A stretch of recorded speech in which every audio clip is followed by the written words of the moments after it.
এখানে জাহাঙ্গীর আমাকে আস্তে আস্তে বলেছে, দাদা সব দিয়েছো, একটা বৈদ্যুতিক চুল্লি করে দিতে হবে। আমি ভাবলাম 4 তারিখ ফল বেরোনোর পর কিছু লোক তো হার্ট অ্যাটাক করবে, তাদের সৎকারটাও ভালো করে করা আমাদের উচিত।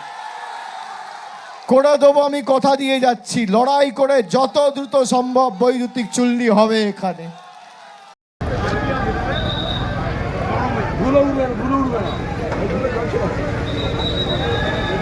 কাজ চালু হয়ে গেছে।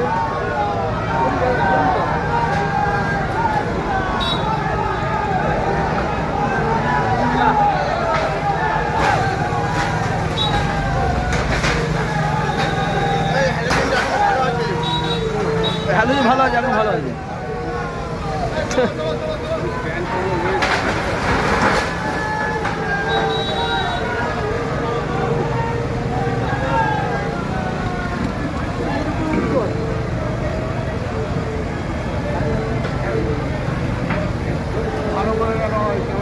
অভিষেকের আমতলা অফিস, পার্টি অফিস ভাঙা হচ্ছে।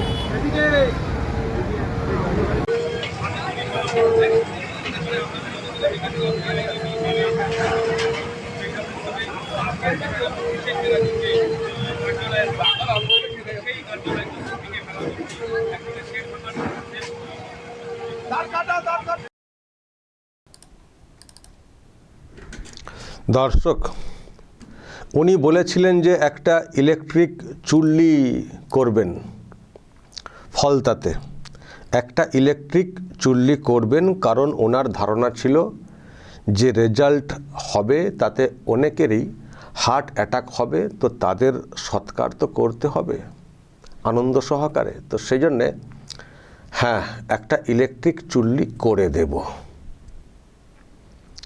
কিন্তু দর্শক, যা অবস্থা, উনি চেয়েছিলেন ইলেকট্রিক চুল্লি করতে, আর শুভেন্দুর সরকার ওনার যে অফিস ডায়মন্ড হারবারের আমতলাতে, সেই অফিসটাকে কার্যত শ্মশান বানিয়ে দিচ্ছে। শুভেন্দুর সরকার বুলডোজার দিয়ে তার যে অফিস 5 তলা বিরাট একেবারে, সেটাকে ভেঙে শ্মশান বানিয়ে দিচ্ছে। কেন? বৈধ ব্যাপার স্যাপার কিছু নেই, অবৈধ নির্মাণ, অনুমতি কিছু ছিল না ঠিকঠাক। তো তাও জানতে চাওয়া হচ্ছিল যে আপনাদের কি আছে, আসুন আসুন, নোটিশ করা হয়েছিল। কেউ আসেননি, কেউ মানে ওখানে পৌঁছাননি যেখান থেকে নোটিশ করা হচ্ছিল সরকারি জায়গা থেকে, কোনো উত্তর আসেনি। সেই জন্যে যেটা হয়েছে, বুলডোজার এনে এখন গুঁড়িয়ে দেওয়া হচ্ছে।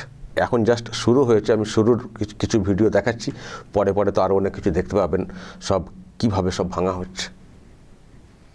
উনি চেয়েছিলেন একটা ইলেকট্রিক শ্মশান চুল্লি করবেন, ইলেকট্রিক শ্মশান চুল্লি করবেন, কারণ এমন রেজাল্ট হবে তাতে অনেকের হার্ট অ্যাটাক হবে, মারা যাবেন, তাদের সৎকারটা করতে হবে ভালো করে। তো সেই জন্যে ইলেকট্রিক চুল্লি তৈরি করবেন বলেছিলেন জাহাঙ্গীরের ফলতাতে। সেই জাহাঙ্গীরই এখন কোথায় আছেন, আর তার ওয়াইফকে পর্যন্ত তো অ্যারেস্ট করা হয়েছে শুনেছেন, আরও অনেকে তার বাহিনীর। শুনশান এলাকা ফলতা, আর যে অফিস থেকে উনি কাজকর্ম করতেন চালাতেন আমতলা, সেই অফিসটাকে ভেঙে কার্যত শ্মশান করে দিচ্ছে শুভেন্দুর সরকার। এই হচ্ছে অবস্থা, পরিণতি। শুধুই ফুটানি, শুধুই ফুটানি। ডিজে বাজবে, কোন বাপ দিল্লি থেকে এসে বাঁচাই দেখব। দর্শক মনে আছে তো কত হুঙ্কার হুঁশিয়ারি, হ্যাঁ?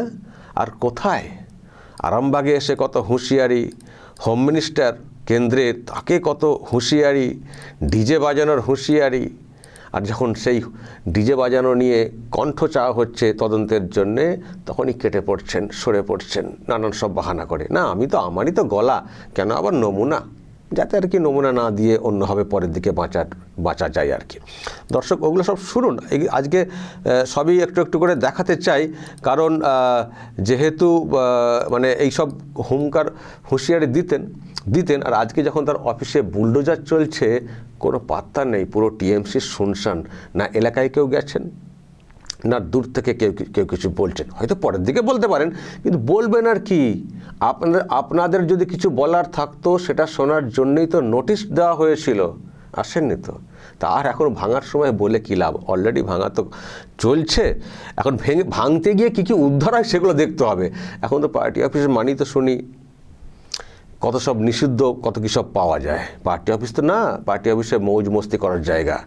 আর তৃণমূল কংগ্রেসের পার্টি অফিস মানি বান্ধবী কালচার, মহিলা ঘটিত ব্যাপার। এখন ভিতরে ঢুকে আবার কত কী সব উদ্ধার হবে কে জানে, বেডরুম বা আরও সঙ্গে। দর্শক একটু শুনুন কত গলাবাজি। সেই অভিষেকের পাত্তা নেই যখন তার বড় অফিস ওনার ডায়মন্ড হারবারের সেটা যখন ভেঙে দেওয়া হচ্ছে। দেখুন অভিষেক ব্যানার্জি কীভাবে হুঙ্কার দিতেন, এটা আবার আরামবাগে। আমি পরপর দেখাচ্ছি। আমরা গতবারও আরামবাগ হেরেছিলাম, গোঘাট হেরেছিলাম, খানাকুল হেরেছিলাম, পুরসুরা হেরেছিলাম, কিন্তু উদারতা পার পেয়ে গেছিলে। এবার আমি নিজে দায়িত্বে থাকব। 4 তারিখ 12টার পরে কোন জল্লাদের কত ক্ষমতা আর কার দিল্লির বাবা কাকে বাঁচাতে আসে আমি 4 তারিখ দেখব। আপনি বলছেন উল্টা করকে লটকা দেগা কাকে? বাঙালিকে। আমি স্বরাষ্ট্রমন্ত্রীকে খালি বলবো যদি সৎসাহস থাকে 4 তারিখ বাংলায় থাকবেন, 12টার পর দেখা হবে। 12টার পর দেখা হবে। 16, 17, 18, 19 যারা বুথে রাজনীতি করো মনোযোগ দিয়ে আমার কথা শুনবে, মনোযোগ দিয়ে আমার কথা শুনবে। 16, 17, 18, 19 যদি কোনো বিজেপির নেতা ইআরও অফিসে ফর্ম জমা দিতে আসে 10টার বেশি, তাহলে রবীন্দ্রসঙ্গীতের সাথে একটু ডিজেও বাজিয়ে দিয়ে ডিজেও শুনিয়ে দেবে। এখানে জাহাঙ্গীর আমাকে আস্তে আস্তে বলেছে, দাদা সব দিয়েছো, একটা বৈদ্যুতিক চুল্লি করে দিতে হবে। আমি ভাবলাম 4 তারিখ ফল বেরোনোর পর কিছু লোক তো হার্ট অ্যাটাক করবে, তাদের সৎকারটাও ভালো করে করা আমাদের উচিত। করে দেবো, আমি কথা দিয়ে যাচ্ছি। লড়াই করে যত দ্রুত সম্ভব বৈদ্যুতিক চুল্লি হবে এখানে। ওখানে চুল্লি করবেন বলেছিলেন, চুল্লির তো পাত্তা নেই, নেতারই পাত্তা নেই। নেতা এখন কোন চুলাই কে জানে। তার অফিস যেটা আমি বলছিলাম শ্মশান করে দেওয়া হচ্ছে। আর উনি বলেছিলেন ডিজে বাজানোর কথা, বিজেপির লোকেরা 10টার বেশি ফর্ম জমা দিতে গেলে। আজকে বিজেপির লোকেরা তার পার্টি অফিসের সামনে জয় শ্রীরাম স্লোগান দিচ্ছেন, ওখানে চিৎকার করছেন। অভিষেক বাবুর পাত্তা নেই, যিনি বলেছিলেন 4 তারিখ 12টার পরে কোন বাবা বাঁচাই দেখব, তারই পাত্তা নেই, তারই পাত্তা নেই। সেসব আওয়াজগুলো আমার জাস্ট কানে বাজছে, আপনাদেরকে খানিকটা শোনালাম যে দেখুন কত ফুটানি, কত কি। আজ যখন তার মেন কার্যালয় আমতলাতে সেটা যখন ভেঙে গুঁড়িয়ে দেওয়া হচ্ছে, তোমার দেখা নাই রে, তোমার দেখা নাই। এবার দেখা যাক ভাঙচুর করতে গিয়ে কী কী উদ্ধার হয়। আমি দর্শক পরবর্তী সময়ে আবার একটা এপিসোড করব, আগে দেখি কী সব হচ্ছে, তারপর আবার আসবো। নজর রাখবেন আরামবাগ টিভিতে। আর এখনও পর্যন্ত যা সব দেখছেন আপনাদের কি মত, এরপর কি বলবেন? এরপর কি ওই বাড়িটা কলকাতার ওখানে বুলডোজার চাইছেন? ওখানেও যা সব অসঙ্গতি দেখছি কে জানে, চলতেও পারে, দেখা যাক। দর্শক বলবেন যা বলার এবং নজর রাখবেন আরামবাগ টিভিতে।